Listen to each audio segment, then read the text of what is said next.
If I could go back and give myself advice for when I started kicking, it would be this. Today, I'm going to share everything I wish I knew when I started kicking, and trust me, this would have saved me so much time and frustration. I've been kicking footballs for over 15 years. I've trained with the best coaches in the world, and I've trained with a ton of professionals who've played in the NFL. So whether you're a beginner or someone who's been kicking footballs for a while, I'm going to share everything I wish I knew when I started kicking footballs that helped me save a ton of time and frustration. Alright, number one is focus on technique before distance. Okay, I see a lot of guys so concerned about how far they're kicking it. They back up and they're hitting like 20, 50-yard field goals, 55, 60-yard field goals. Okay, well, if your form's not good, you're not going to have the power anyway. Okay, so focus on ball contact and hitting a nice ball and being consistent within 45, 50 yards, meaning you can go 9 out of 10 or 8 out of 10 most of the time, or even 10 out of 10. Okay, then once your ball contact gets better, you get bigger and stronger and more consistent, then you can start backing it up and try longer field goals. Now, I do think you should try some long field goals in your practice, even if your technique isn't perfect, because it's not going to be perfect every day, but spend majority of your time on closer field goals, less time on farther field goals, and focus on ball contact and form. Alright, number two is going to be knowing when to shut it down. Okay, meaning at practice you get tired, your form starts to go downhill, and your kicking gets really bad. Okay, or you're not having a good day and your kicks just aren't what you want, so you keep kicking and kicking and kicking. Well, now your body's really tired, and it's going to be really hard to have the right technique when your body's super tired, your legs slower. It's going to be hard to get body lean or in the correct position to make good contact. Okay, so if you've been kicking for a while and your body's tired, shut it down. Don't keep going, because you're just going to create bad habits. When you get tired, you're going to create bad habits because you're going to have bad form. So again, know when to shut it down. Listen to your body. Moving on to number three. Alright, this is another big one. Is I see a lot of guys that don't have a good warm-up. Okay, so make sure you warm up enough. Alright, some guys just go out there and do some hip circles, a couple stretches, and they're like, alright, I'm good to go, ready to kick. Okay, make sure you're getting your body moving, get the blood flowing. Make sure we have our dynamic stretches and movements like high knees, butt kicks, A-skips, something to get the heart rate up a little bit and get your fast twitch muscles firing. And also make sure you hit some static stretching too. Our flexibility is super important, especially for following through. Those hamstrings need to be nice and loose. This is going to, again, get your body ready to go. That way you're going to have the best quality kicking session. You're going to have the most power because your body's nice and warm. It's not going to take a long time to warm up with kicking. And two, it's going to prevent injury. Okay, the worst thing you can do for your kicking practice or like to improve is be injured, because then you can't go kick. So again, make sure you're warming up enough, get the blood flowing, make sure you get some stretches, make sure you're nice and loose, nothing's tight. Okay, and again, having a good routine for your warm-up is super important, because as you do it and get it muscle memory, it's going to trigger your body to know, hey, we're about to kick, like lock in. So make sure we're warming up enough. Alright, number four, consistency in our training. Okay, if you really want to get better and you really want to get good, you need to use every day that you can. Now, I'm not saying you need to kick every day, okay, because that's going to wear yourself out and you're going to be over-kicking, overusing your body. But minimum, I would say 2 or 3 times a week, sometimes even 4, depending how much you're kicking at each practice, okay? Some guys ask me like, oh, well, I kicked really good last week. Well, yeah, that was 7 days ago. You got to make sure you're taking advantage of every day you can, okay? Because the more days you kick, your body's getting better, your body's learning, you're learning, and it's keeping that swing in check. Even if you're not really like struggling with anything, it's keeping that leg swing in check, keeping the technique muscle memory, so it's really going to help. It's like compound interest, okay?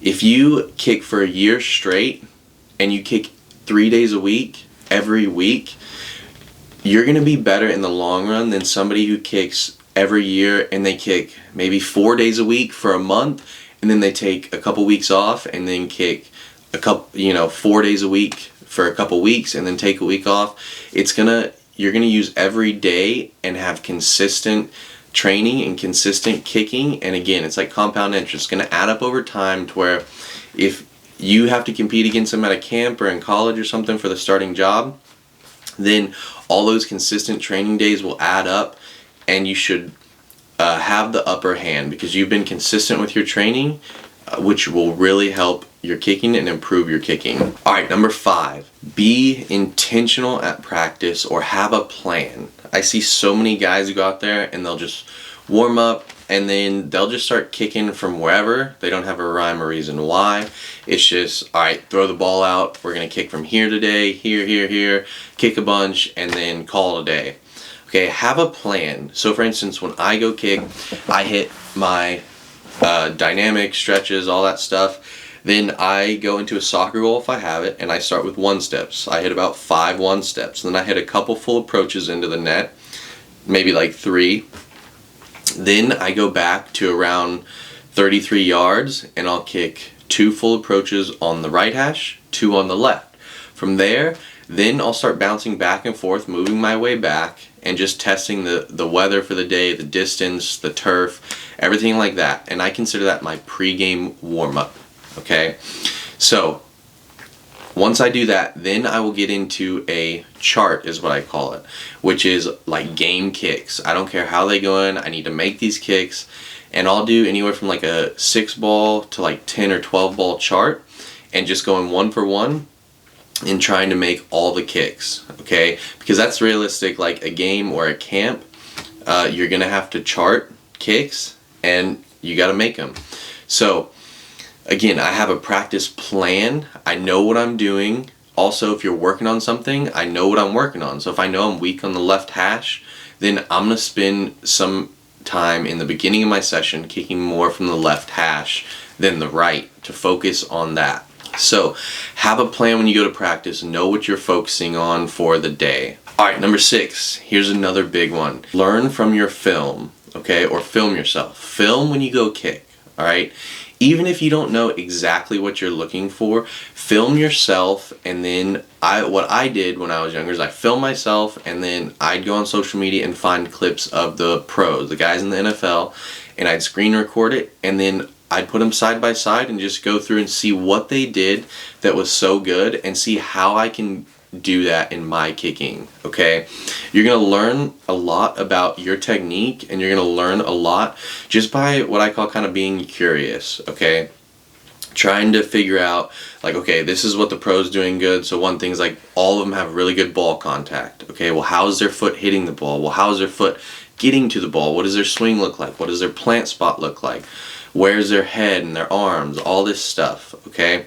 So again, even if you don't know exactly what you're looking for, watching your film will help you understand what's going on when you're kicking. Plus, it'll give you a good visual of what is happening with your body while you're kicking, okay? And one of the biggest things is, as most guys are visual learners like me, is that I'll film my sessions and then I'll go through and favorite my best kicks. Well then, if I'm having a bad day later on, then I'll go back to those kicks and I'll look at them and see, like, hey, what's different here? Like, why am I not kicking like I was this day? And then I'll compare them and see what's going on. It can help me, again, it'll help me learn what makes me kick my best. So definitely film yourself and learn from it. All right, number 7. This is a huge one, okay? Not every day is going to be a good day, all right? You're going to have days where you go out there and you can't make like 2 kicks. Like, it is just your worst day you have ever had, and that is going to happen. Now, as you get better, you're going to have less of those days, and those days aren't going to be as bad. But don't overthink it and don't get super frustrated. That's one of those days that you might want to shut it down early because it's just not one of those days, all right? You're going to have days where it's super good, like you can't miss. You're hitting the ball the best you ever have, higher, farther. And those days are awesome. You might kick a little more on those days. I always did because I wanted my body to feel that. All right, and especially I wanted to film it so I could see what I was doing. Then on those days where it's not as good, shut it down early. See if you can still make some kicks, okay? Because you never know when that day is going to happen. If you're on a team in the season and you have one of those days at practice, you still want to try and be able to make kicks and team field goals so it doesn't worry your coach too much. Alright, if you've made it this far in the video, thank you so much for watching. If you're looking to increase your power and distance on your kicking, in the description and in the comments, I have linked my 5 top exercises that help me increase my kicking power and distance. It's completely free.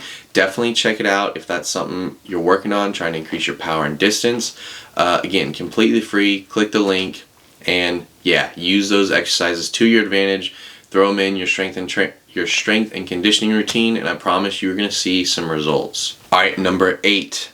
Use the weather as a training tool. Okay, most guys go out there, if it's a windy day, most guys will go out there and kick with the wind. Alright, and this is something I did too.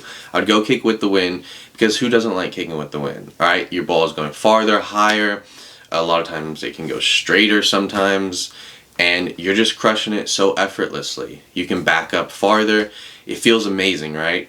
Well, this isn't going to make you better, okay? A lot of guys can kick with the wind, but instead on a windy day, see if you can kick against the wind. Because if you can go and kick really well against the wind, if you go with the wind, you're going to be that much better. It's going to be so easy, okay? Or if there's a crosswind, practice with the crosswind. You don't know what's going to happen on game day.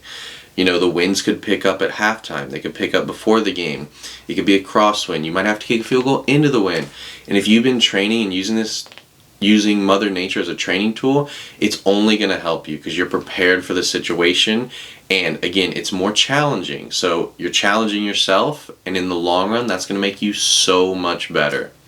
Also, you can do it with rainy days. There's times where I was out kicking and it started to rain on me and I packed it up and went home when I was younger, okay? Well, as I've gotten older, I started staying out in the rain, kicking some in the rain, because again, if you're playing in a rainy game, well, the game's not just gonna get canceled. I mean, unless it's a terrible storm, but you got to know how to kick in those conditions, okay? So use Mother Nature. You can also use it with snow. Now, obviously in Texas, we don't really get a lot of snow, but if you're up north, then use those days to get better. Every now and then kick in the snow. See what it's like, how it affects your ball. It's probably not going to go as far because it's cold, okay? It's going to get wet just like in the rain, which is going to make the ball heavy. You're going to lose some distance. But use the weather as a training tool. Lastly, number 9. Recovery is super important, okay? So, you have to listen to your body, alright? Now, there's going to be days you wake up where you're sore or tight, where you just need some time to loosen up and stretch out and you're good to go, okay? That's not exactly what I'm talking about. When I say listen to your body is the days that you're just beat and you can tell like you have no power, nothing, your body's just shot. Use it as a rest day, okay? Stretch out, maybe do some mobility, but make sure you're recovering. Make sure you're eating enough to fuel your body. Make sure if you can get in an ice baths are good, hot tubs. Stretching, mobility is really, really good even on your off days. I stretch and do mobility at least twice a day, even if I'm training, not training, whatever. So recovery is super, super, super important because when I'm feeling good and my body's feeling good, I go out and kick and I don't really have to think at all. Like my kicking is just good. I just go out and kick. Like that's it. I don't have to worry too much. My muscles are firing. They're really feeling strong. My legs are feeling fast and strong. And it makes it super fun, super easy to kick that day. Alright, if you made it all the way till the end, thank you so much for watching. Again, I really hope these tips help you out. This is everything I wish I knew when I started kicking that would have saved me a lot of time and frustration. If this video helped you out, drop a like. And subscribe if you want to see more content. In the comments below, let me see some videos you might want to see coming up, whether it's challenges, technical questions, whatever it is, maybe kicking drills, or form reviews of professionals. Let me know in the comments down below. Again, thank you for watching, and I'll see y'all next time.